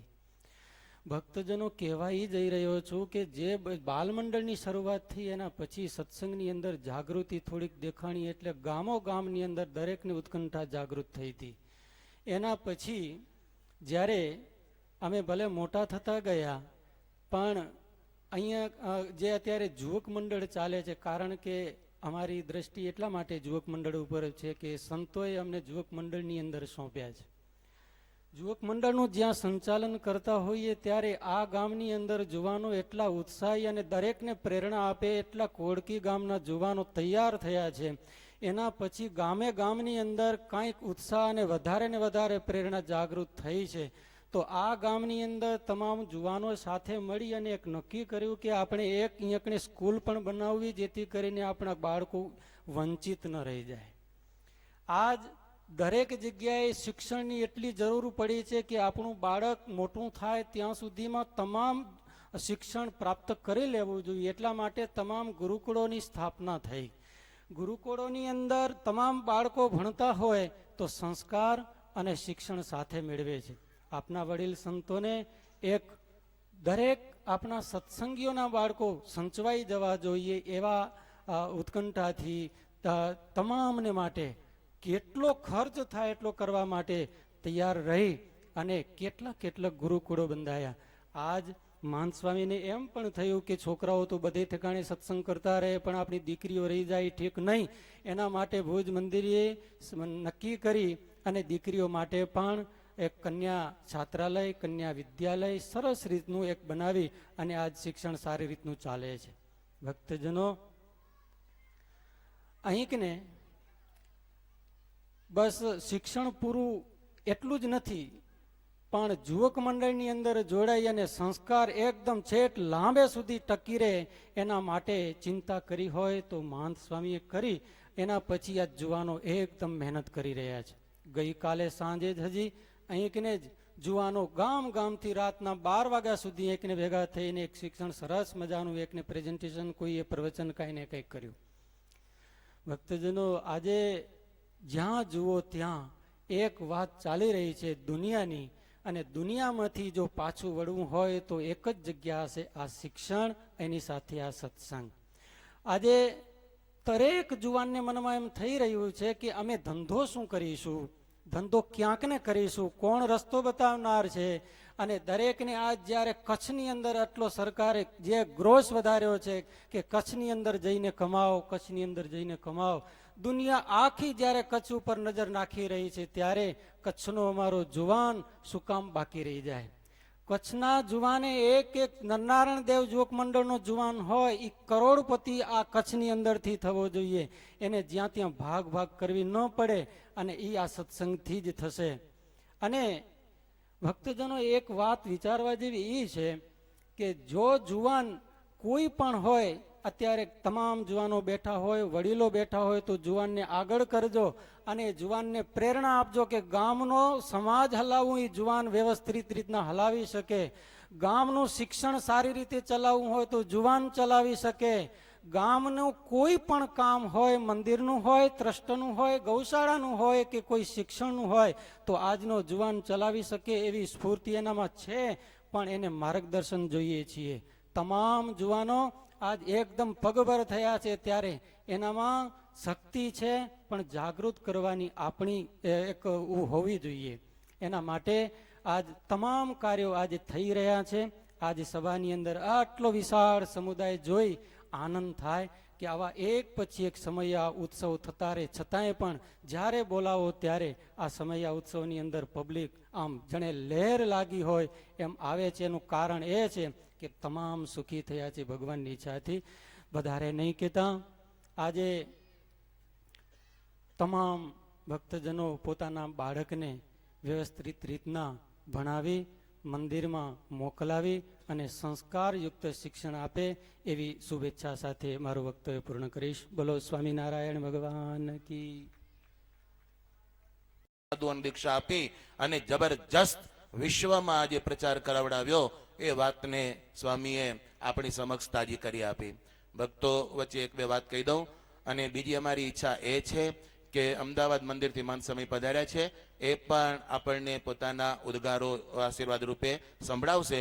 એના પહેલા મંડળીનો રૂટ કહી દઉં કે સૌથી પહેલા મંડળીવાળા ભક્તજનો બપોર પછી જે સાંજે મંડળી આપણી નીકળશે શોભાયાત્રા, એ જમી અને તરત જ મંદિરમાં આવે.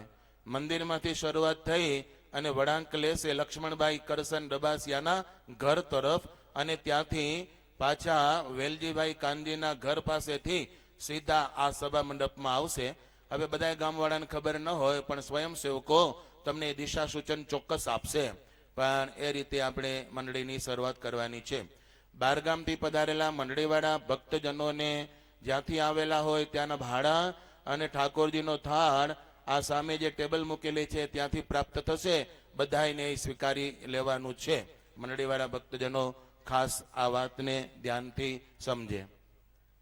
મહારાજ શ્રી અભિષેક કરી લીધા પછી સ્કૂલનો નૂતન જે નવી સ્કૂલ બાંધવાની છે ત્યાં માત્ર પગલાં કરવા અને શ્રીફળ વધેરવા ત્યાં જશે. એટલે નામકરણના જે યજમાન છે એવા નંદુભાઈ અને બાબુભાઈ એ પણ ત્યાં હાજર રહે મંદિરના અભિષેકનું દર્શન કરીને.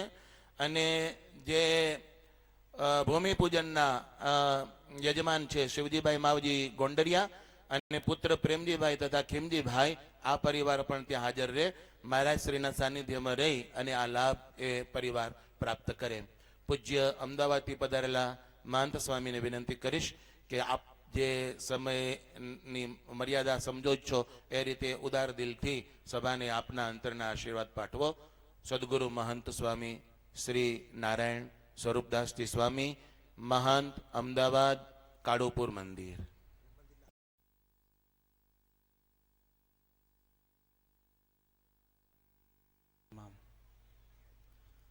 સર્વાવતારી ઈષ્ટદેવ ભગવાન શ્રી સ્વામિનારાયણ,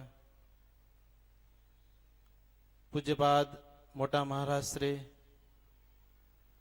પૂજ્ય ભુજ મંદિરના મહંત સ્વામી શ્રી પુરાણી સ્વામી ધર્માનંદદાસજી સ્વામી, પૂજ્ય પ્રેમપ્રકાશ સ્વામી, પૂજ્ય પતિત પાવન સ્વામી વગેરે વગેરે બ્રહ્મનિષ્ઠ પૂજનીય વંદનીય સંતો તથા વાલા ભક્તજનો,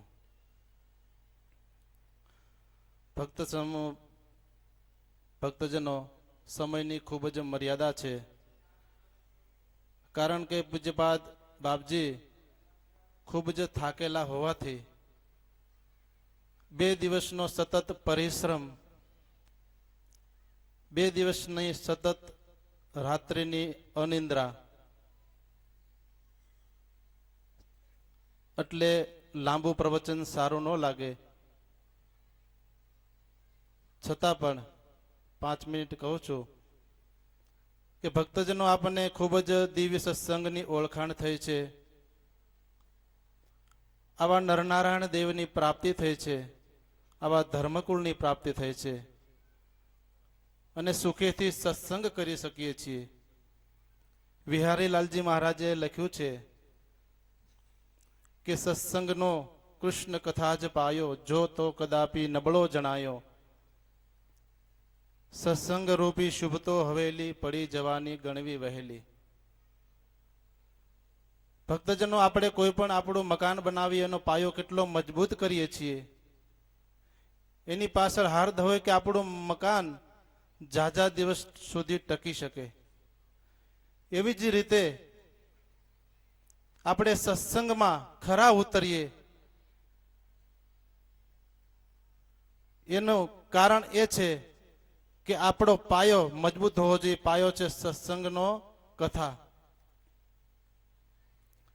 કથાની અંદરથી જ સદગુણોની પ્રાપ્તિ થાય છે.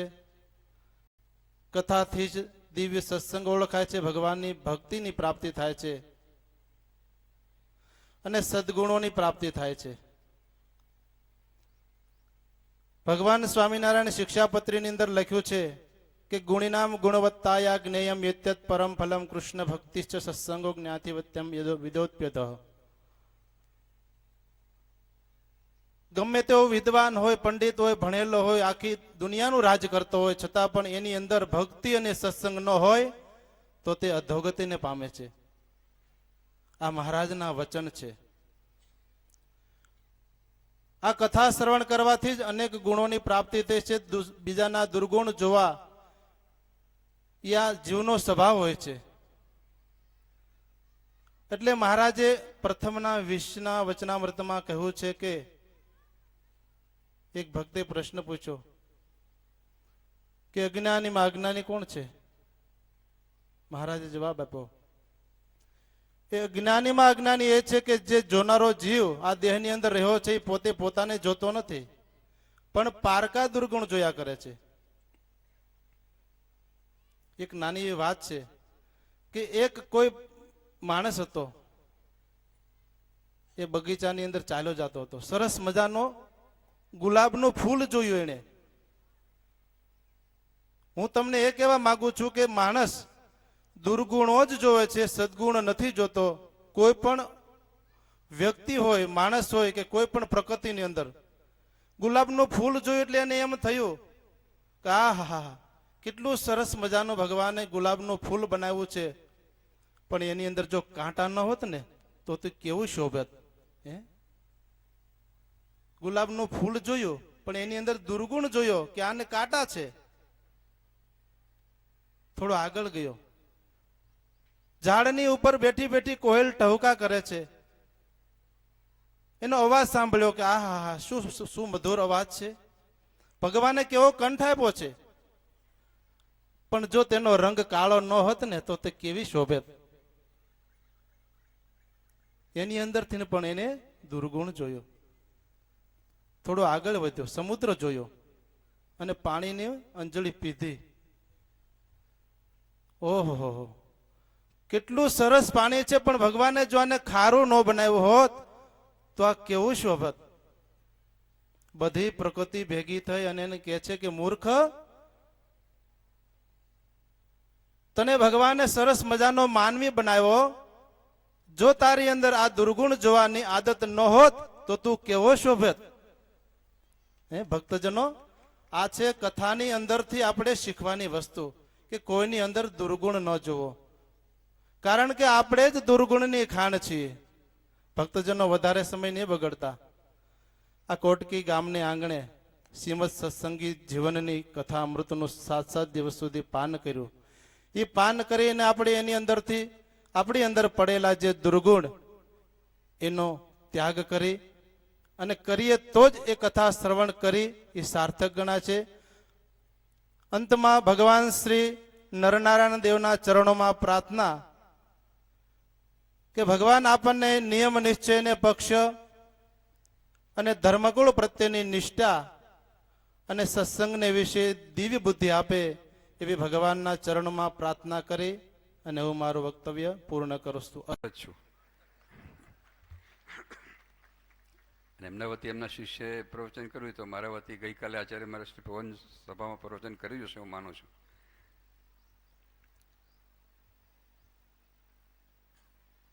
પ્રવૃત્તિની થોડી વાત કરીએ તો ગઈકાલે સવારે અમદાવાદથી મુંબઈ આવ્યા અને આવવાનું પ્રયોજન એ હતું કે મુંબઈમાં જુદા જુદા વિસ્તારમાં આપણા અમદાવાદ દેશના સત્સંગીઓ વસે છે. એમાં ભાયંદર વિસ્તારમાં બાલાસિનોર ગામના અને આજુબાજુના સત્સંગીઓ વસે છે. એમની એ ઈચ્છા હતી કે અમારે મ્યુઝિયમ માટે સેવા નોંધાવી છે, અહીં આવો તો અમને બહુ ગમશે, બહુ તીવ્ર ઈચ્છા છે અમારી. એટલે ગઈકાલે સવારી ફ્લાઇટમાં હું મુંબઈથી અમદાવાદથી મુંબઈ ગયો ને એરપોર્ટથી સીધા જ પધરામણી મને લઈ ગયા મને, અને 10-15 પધરામણી કરીને પછી ઠાકોરજી જમાડ્યા. સાંજે પણ પધરામણીઓ અને મહાપૂજા, અને પછી રાત્રે 9 થી 12 સભા હતી. 1 વાગે ઉતારે આવ્યા અને 2 વાગે ઉઠીને પછી પૂજા કરીને સવારે સ્નાન કરીને અહીં આવ્યા. આ બધી પ્રવૃત્તિ જ્ઞાને કરીને વિસારવી છે, પણ તમે બધા વિસારવા દેતા નથી. પણ એક ઉદ્દેશ લઈને બેઠા છીએ એટલે પ્રવૃત્તિ કરવી પડે છે. મ્યુઝિયમને એક ઉદ્દેશ છે, અને અમારે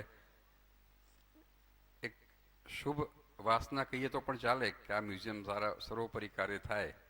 અને એમાં મેં ગઈકાલે જ મુંબઈમાં કહ્યું હતું કે જેમ આપણે ઠાકોરજીનો અભિષેક કરીએ ત્યારે જુદા જુદા તીર્થોના જળો, નદીઓ, તળાવ, આ બધા જળ ભેગા કરીને આપણે અભિષેક કરીએ તો એમાં વિશેષ આનંદ આવે છે. પાણીના નળમાંથી ઘડો ભરીને અભિષેક કરીએ એના કરતાં પહેલાંમાં વિશેષ આનંદ આવે છે. એમ આજે મ્યુઝિયમનું કાર્ય છે, એમાં અમારે દેશથી વિદેશથી નાનામાં નાના સત્સંગીની જે સેવાઓ મળે ને એનો અમને વિશેષ આનંદ આવે છે. કારણ કે 1 રૂપિયો આપણા સત્સંગી એમ એને લાગે કે આ મ્યુઝિયમમાં મારી કંઈક સેવા છે, મારું કંઈક છે, મારું કંઈક યોગદાન છે. એટલે અમે આ ગામે ગામ પ્રવૃત્તિ કરીને ફરીએ છીએ. અને ત્યાં હજી અહીંયાથી બપોરે એ સત્સંગીઓને સમજાવવા બહુ અઘરા પડ્યા હતા. મહંત સ્વામીનો ફોન આવ્યો, 4-5 ફોન આવ્યો, ચાલશે જ નહીં અહીંયા આવ્યા વગર. એટલે પછી સમજાવ્યા કે હું પાછો આવીશ. અને અત્યારે પાછું બપોરે જઈને સીધા જ મહાપૂજામાં, અને પછી રાત્રે પછી 9 થી 12 સભા, આ બધું છે જ ને. કાલે પાછો રાત્રે અમદાવાદ જઈશ. તો સત્સંગીઓ મધ્ય રહીને થાક વિસરાઈ જાય છે, અને એક સારો ઉદ્દેશ છે એટલે એમાં વિશેષ આનંદ આવે છે. હમણાં જ મુક્ત સ્વામીએ સંસ્કારોની વાત કરી ત્યારે મને એક પ્રસંગ યાદ આવી ગયો. આ કચ્છનો જ પ્રસંગ છે, ઘણા વર્ષો પહેલાંની વાત છે, 25 વર્ષ પહેલાંની વાત છે. અમે જૂના મંદિરમાં ઉતારામાં હતા અને એક નાનો બાળક આવ્યો, 5 થી 6 વર્ષની ઉંમર હશે. કચ્છી બાળક હતો. આવીને અમને કહે કે મહારાજ અમને ધામમાં તેડી જજો. અમને બહુ આશ્ચર્ય થયું કે આ 6 વર્ષના બાળકને આવો વિચાર ક્યાંથી આવ્યો. અમે કહ્યું કે ધામમાં જવા માટે તું બહુ નાનો છો હજી. અમને એમ થયું કે જો આ એને મા બાપે શીખવાડીને મોકલ્યો હશે તો આગળ કંઈ નહીં બોલી શકે. પણ એ બાળક તો કચ્છના સંસ્કારયુક્ત હતો. બાળકે એમ કહ્યું કે નાનો છું પણ તમારો છું ને. એટલે એમને બહુ જ આશ્ચર્ય થયું કે આ કચ્છનો સંસ્કાર, સત્સંગના સંસ્કારો લઈને આ બાળક તૈયાર થશે, એ કેવો આદર્શ સત્સંગી બનશે. એને કોઈ શીખવાડ્યું નથી, એ અંદરના સંસ્કારો છે. એમ સંસ્કારયુક્ત જ્યારે શિક્ષણ મળે ત્યારે એ આદર્શ સત્સંગી તૈયાર થાય છે. અને એ જ કાર્ય આપણા સંતો અને આ શિક્ષણની પ્રવૃત્તિ અહીં થઈ રહી છે એ ખૂબ ધન્યવાદને પાત્ર છે. મહારાજના લીલા ચરિત્રો તો અપરંપાર છે. એમાં મન ગૂંથાઈ જાય છે, મન ખોવાઈ જાય છે. કથા જ્યારે સાંભળીએ, શ્રીજી મહારાજના લીલા ચરિત્રો સાંભળીએ, આપણે તો બહુ ભાગ્યશાળી છીએ. પરોક્ષમાં પૂર્વે ઘણા બધા અવતારો થયા. જે અવતારો જે સ્થાનકને છે, જે લીલાઓ કરી છે, એમના અનુયાયીઓ એમના ગયા પછી આલેખી છે. આપણે ઘણીવાર પરોક્ષના તીર્થોમાં જઈએ, કોઈ કે આ ફલાણા ઋષિનો આશ્રમ અહીં હતો, તો આપણને મનમાં જરા વિચાર થાય કે હશે કે નહીં હોય, કે આ 1000-2000 વર્ષ જૂની વાત છે, આ જગ્યાએ હશે કે કોઈ બીજી જગ્યાએ હશે. પણ આપણે તો બહુ ભાગ્યશાળી છીએ કે મહારાજ સાથે જે અનંત સંતો ફર્યા છે, શ્રીજી મહારાજને જેવા જાણ્યા છે, ઓળખ્યા છે, અનુભવ્યા છે, અને જે વૃક્ષો નીચે મહારાજ બેઠા છે એવા વૃક્ષો પણ હજી હૈયા છે. જે સ્થાનક વિશે મહારાજે જે લીલાઓ કરી છે એ સ્થાનક આપણી પાસે હૈયા જ છે. તો આપણે બહુ ભાગ્યશાળી છીએ. અને એવા પ્રગટ સર્વાવતારી શ્રીહરિના જ્યારે લીલા ચરિત્રો આવી સુંદર કથામાં આવા વિદ્વાન વક્તા દ્વારા જ્યારે સાંભળવામાં આવતા હોય ત્યારે મનનો તનનો બધો થાક ઉતરી જાય છે અને આપણે એમાં લીન થઈ જઈએ છીએ, એમાં ખોવાઈ જઈએ છીએ. તો એવા શ્રીહરિ અને નરનારાયણ દેવનો દ્રઢ આશ્રય રાખજો. બીજી વાત, વડતાલ દેશમાં એક રોગ નવો ચાલ્યો છે. અમુક જે સંતો છે ને એવો પ્રચાર કરે છે. આ મુંબઈ ગયા પછી મને ખબર પડી કે આપણે નરનારાયણ દેવની પૂજા ના થાય, લક્ષ્મીનારાયણ દેવની પૂજા ના થાય, આપણે તો હરિકૃષ્ણ મહારાજની પૂજા થાય. આવું ચલાવ્યું છે. પોતાની પૂજા થાય, પોતાના ફોટા અપાય, પણ નરનારાયણ દેવની મૂર્તિ કે લક્ષ્મીનારાયણ દેવની મૂર્તિ ન રખાય. બહુ ચેતવા જેવું છે સત્સંગી માત્રને કે આ જે રોગ ક્યારે આપણામાં ના આવે. અને મહારાજે જે સ્વયં પોતાનું સ્વરૂપ જાણીને લક્ષ્મીનારાયણ દેવ પધરાવ્યા, નરનારાયણ દેવ પધરાવ્યા, ગોપીનાથજી મહારાજ પધરાવ્યા, એ શ્રીજી મહારાજે પોતાના સ્વરૂપ જાણીને જ પધરાવ્યા છે. અને એમાં ને એમાં મહારાજમાં લેશ માત્ર પણ ફરક નથી. એ આપણે અંતરમાં ઊંડેથી ઉતારીને આપણે આ વસ્તુ વિચારવાની છે, જોવાની છે, સમજવાની છે. અને એ પ્રમાણે આપણને આપણા ભાગ્યમાં મહારાજે નરનારાયણ દેવ આપ્યા છે અમદાવાદમાં અને ભુજમાં. તો એ નરનારાયણ દેવનો મહિમા હંમેશા આપણા અંતરમાં વિશેષ દ્રઢ થતો રહે અને એમનો આશ્રય, એની દ્રઢતા હંમેશા આપણામાં રહે.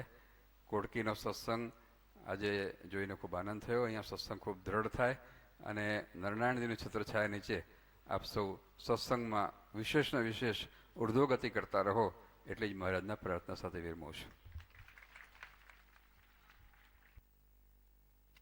પૂજ્ય મોટા મહારાજ અને અક્ષર નિવાસી પિતાશ્રી મેઘજી કરશન ખેતાણી, અક્ષર નિવાસી માતોશ્રી અમરબાઈ મેઘજી ખેતાણી, હસ્તે પુત્ર હરજીભાઈ મેઘજી ખેતાણી અને ધર્મપત્ની રામબાઈ હરજી ખેતાણી, પૌત્રી લતા નિશા સહપરિવાર તરફથી રૂપિયા 2 લાખ. શ્રી હરજીભાઈ મેઘજીને કહું કે મારા શ્રી પાસે આવે, આશીર્વાદની પુષ્પમાળા સ્વીકારે. પછી કેસરબેન દેવજી હરજી ખેતાણી, એમના તરફથી રૂપિયા 5000. અરજણભાઈ મનજી ખેતાણી રૂપિયા 5555. અક્ષર નિવાસી અરજણભાઈ પ્રેમજી હાલાઈ, હસ્તે રવજીભાઈ અરજણ રૂપિયા 5555. લાલજીભાઈ પ્રેમજી હાલાઈ, માતુશ્રી વાલભાઈ રૂપિયા 5000. લાલજીભાઈ પ્રેમજી હાલાઈ રૂપિયા 5000. લક્ષ્મણભાઈ કરસન ડબાસિયા ધર્મપત્ની લક્ષ્મીબેન રૂપિયા 25000. માવજી લાલજી હાલાઈ પરિવાર, જેમણે ગેટ માટેની સેવા કરેલી છે, તો એમની રકમ છે. તો માવજીભાઈ લાલજીને કહું મારા શ્રી પાસે આવે, પ્રસાદીની પુષ્પમાળા સ્વીકારે. અને એમના બંને ભાઈઓ નારણભાઈ લાલજી અને કરશનભાઈ લાલજી, એટલે ટોટલ 3 ભાઈ પ્રસાદીની પુષ્પમાળા મારા શ્રી પાસે આવી અને જરૂર સ્વીકારો. અક્ષર નિવાસી વાલજીભાઈ અરજણ વરસાણી, અક્ષરવાસી કાનબાઈ વાલજી વરસાણી, હસ્તે પૌત્ર રામજીલાલજી વરસાણી 5555. અક્ષરવાસી કેસરાભાઈ વાઘજી 5000 રૂપિયા અને ગોવિંદભાઈ કાનજીભાઈ હિરાણી રૂપિયા 10555. નારણભાઈ હિરજી કેરાઈ રૂપિયા 10000. માવજીભાઈ નારણ કેરાઈ પરિવાર રૂપિયા 25000. કાનજીભાઈ જાદવા હાલાઈ રૂપિયા 5000. અક્ષર નિવાસી ધનજીભાઈ કાનજી હાલાઈ રૂપિયા 5000. શામજીભાઈ કાનજી હાલાઈ રૂપિયા 5000. અક્ષર નિવાસી કરસન ભીમજી વરસાણી, હસ્તે નારણભાઈ કરસન રૂપિયા 5555. આ હતી સ્કૂલના દાનની ભેટ. ખૂબ જ આનંદ થાય છે.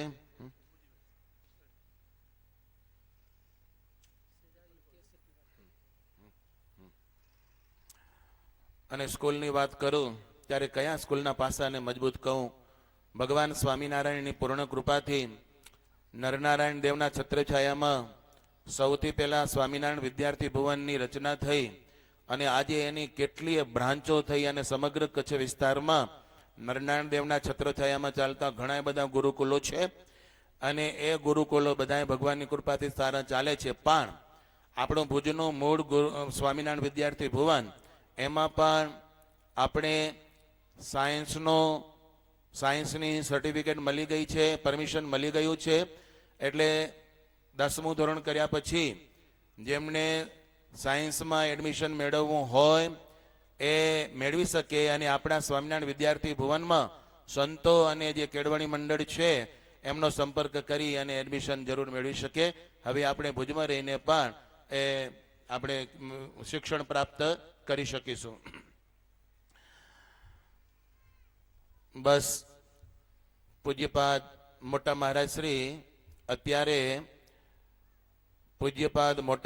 શ્રી અત્યારે મંદિરે પધારશે.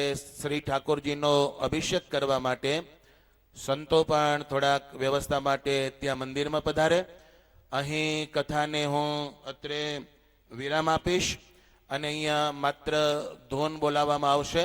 ધોન બોલી લીધા પછી દરેક ભક્તજનો જલ્દી જલ્દી મંદિરમાં પહોંચે, મહારાજ શ્રીના વરદ હસ્તે થતો અભિષેક એના દર્શન કરે. દર્શન કરી લીધા પછી ગામના બહાર ગામના બધા જ નામી અનામી તમામ ભક્તજનોને સત્સંગીઓને રસોડે ઠાકોરજીનો પ્રસાદ સ્વીકારવાનો છે. મધ્ય ભાગમાં થોડોક આરામ કરી અને આજના દિવસ પૂરતી કથા વહેલી શરૂ થશે બપોર પછી. કારણ કે કથાને મોડામાં મોડો 5 વાગે તો વિરામ દઈ જ દેવાનો છે. એટલે કથા 3:30 વાગે શરૂ થઈ જ જશે અને 3:30 વાગે વક્તાશ્રી અને સંગીતકારો બધા આવી જશે.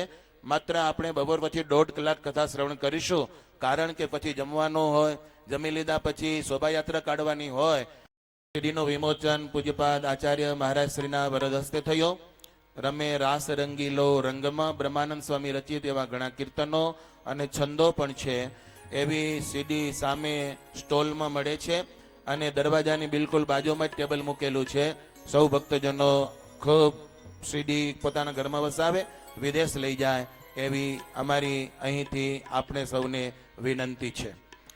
ગામ કોડકીના મુરજી નારાયણ હાલાઈ તરફથી 5,000 રૂપિયા અને રવજી મુરજી હાલાઈ તરફથી 5,000 રૂપિયા સ્કૂલના બાંધકામ પેટે ભેટ મળેલી છે. શ્રીપતિમ શ્રીધરમ સર્વદેવેશ્વરમ ભક્તિધર વાસુદેવમ હરે માધવમ કેશવમ કામદમ કારણમ સ્વામિનારાયણમ શ્રી નીલકંઠમ ભજે સહજાન સ્વામી મહારાજની જય. સ્વામિનારાયણ નારાયણ નારાયણ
બસ ભક્તજનો, આ રીતે આપણે હવે દર્શન અને દર્શનની